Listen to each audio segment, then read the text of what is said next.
I guess I should start with a trigger warning or about content and everything else. Sometimes it gets spicy.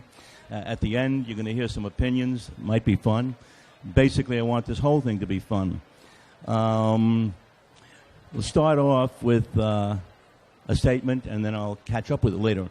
It says, who is a photorealist and what is photorealism?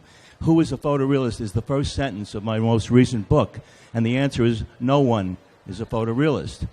We'll explain that at the end. Let's get right into the academic part, then we'll get into the opinions and the theories and the analogies.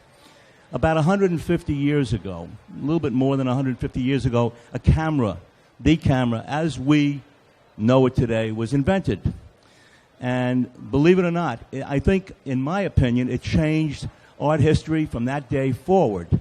And one of the reasons is that up until that day, artists, all through history, right back to the caveman paintings of the Hunt and the Venus of Willendorf sculpture 30,000 years ago, was about recording and reporting faces, places, and things, portrait, still life, and landscape.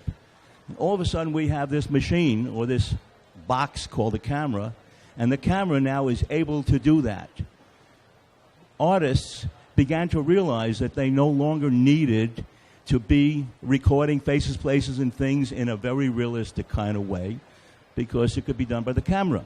And I think in my mind it's not true, but the Impressionists said, hey, there's cameras here. We don't have to do that anymore. And the Impressionists began to throw off restrictions on artists 150 years ago.